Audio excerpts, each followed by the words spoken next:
और बड़ी खबर आपको बताएं, इजरायल और हमास के बीच जो युद्ध चल रहा है उससे जुड़ी हुई ये अहम खबर मिल रही है, क्योंकि अब ये कहा जा रहा है कि इस पूरे युद्ध में इजरायल की तरफ से अब फास्फोरस वाले बम का इस्तेमाल किया जा रहा है। इजरायल सफेद फास्फोरस बम का इस्तेमाल कर रहा है और ये बहुत घातक होता है। फास्फोरस बम के इस्तेमाल का आरोप अब इजरायल के ऊपर। यह भी कहा जाता है कि फास्फोरस बम तो लोगों की हड्डियां तक गला देता है और अब उसी का इस्तेमाल इजरायल की तरफ से हमास के ठिकानों के ऊपर किया जा रहा है। इसी के साथ जो मरने वालों का आंकड़ा है वो भी बढ़ रहा है, जख्मी लोगों का आंकड़ा भी हर पल बढ़ रहा है।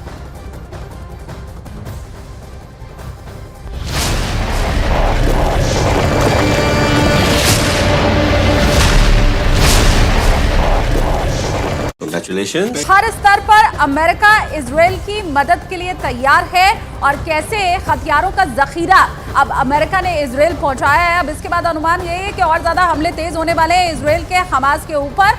और 3 बार अब तक फोन पर बात भी हो चुकी है जो बाइडेन के साथ इजरायल के प्रधानमंत्री की।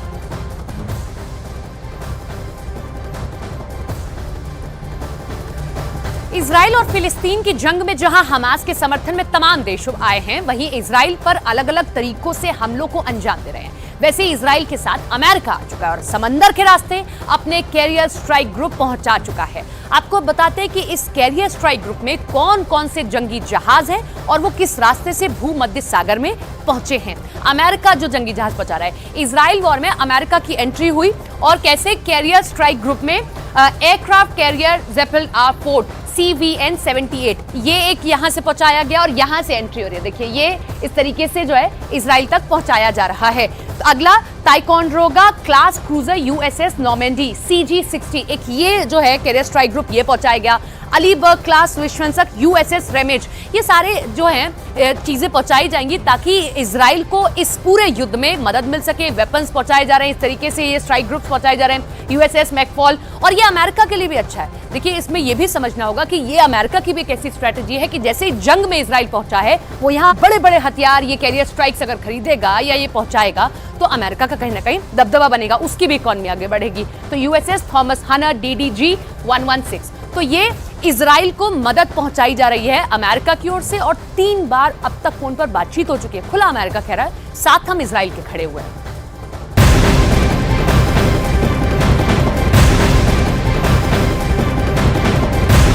इजराइल के प्रधानमंत्री नेतन्याहू ने अमेरिका के राष्ट्रपति जो बाइडेन से फिर बातचीत की है। नेतन्याहू ने जो बाइडेन से तीसरी बार फोन पर बात की और इजरायल के साथ खड़े होने पर अमेरिका का धन्यवाद उन्होंने दिया। नेतन्याहू ने हमास की बर्बरता की जानकारी जो बाइडेन को दी है। नेतन्याहू ने ट्वीट किया है और जानकारी ये दी है कि मैंने जो बाइडेन को बताया कि हमास ISIS से भी बदतर है। हमास ने बच्चों महिलाओं पर अत्याचार किया। ये तमाम बातें जब नेतन्याहू की जो बाइडेन से फोन पर हुई तो उन्होंने ये जानकारी दी और ISIS से न सिर्फ तुलना की बल्कि ये कहा कि ISIS से भी बदतर हमास है, क्योंकि जिस तरह से क्रूर तरह से हिंसक तरह से वो निशाना बना रहा है इजरायल के आम नागरिकों को, वैसा तो शायद ISIS भी नहीं करता।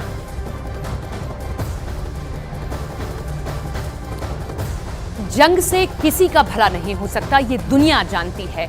इस एक हफ्ते के भीतर कम वक्त में ही इजराइल और फिलिस्तीन दोनों ही ने अपने कई जवानों को खो दिया है। अब हम आपको ग्राफिक्स दिखाते हैं और समझाते हैं और बताते हैं आंकड़ों के जरिए कि कहां कहां कितना नुकसान है। फिलिस्तीन की बात करते हैं तो जो मौत का आंकड़ा फिलिस्तीन में है वो 850 पहुंच चुका है। जख्मी यहां पर 4000 से ज्यादा लोग हो चुके हैं, 4360 से ज्यादा का आंकड़ा है। अब हम इजराइल की बात करते हैं। गाजा पट्टी की अगर अकेले की बात कर ले 705 मौतें हो चुकी है, जख्मी 4000 लोग हो चुके हैं। वेस्ट बैंक की बात करिए जो है 17 लोगों की मौत हो चुकी है, 90 जख्मी हो चुके हैं। ये आंकड़े इस बात की तस्दीक करते हैं कि जंग जब जब हुई है तब तब अपने साथ में इसी तरीके के आंकड़े लेकर आई है। जंग किसी का कभी भला नहीं कर सकती है। इजराइल में देखिए 900 मौतें हो चुकी हैं, 2600 से ज्यादा लोग जो है जख्मी पड़े हुए हैं। तो जंग से भला किसी का नहीं हुआ।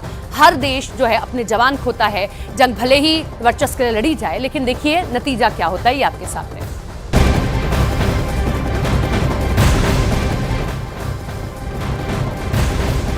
इजराइल लगातार गाजा पर हमले कर रहा है। हमले में कई इमारतें इस वक्त तबाह हैं। गाजा में 700 से ज्यादा लोगों की मौत हो चुकी है, जबकि इजराइल में 1200 लोगों की मौत की इस वक्त खबर है।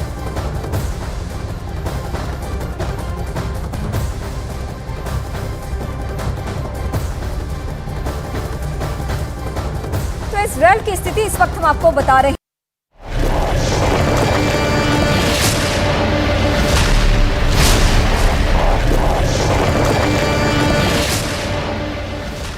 कल की पूरी रात इजराइल ने हमास के ठिकानों पर भीषण बमबारी की। पूरी रात इजराइल ने हेलीकॉप्टर और मिसाइल शिप के जरिए इजराइल पर एयर स्ट्राइक की है।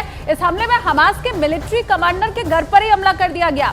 इजराइल के इस भीषण हमले से हमास के ठिकानों पर हड़कंप मचा हुआ है। हालांकि हमास की ओर से भी जवाबी हमले जरूर तेज कर दिए गए हैं और इन हमलों के बीच अब इजराइल पर सफेद फास्फोरस वाले बम के इस्तेमाल का आरोप लग रहा है। यूक्रेन युद्ध में भी रूस पर फास्फोरस बम के इस्तेमाल का ऐसा ही आरोप लगा था।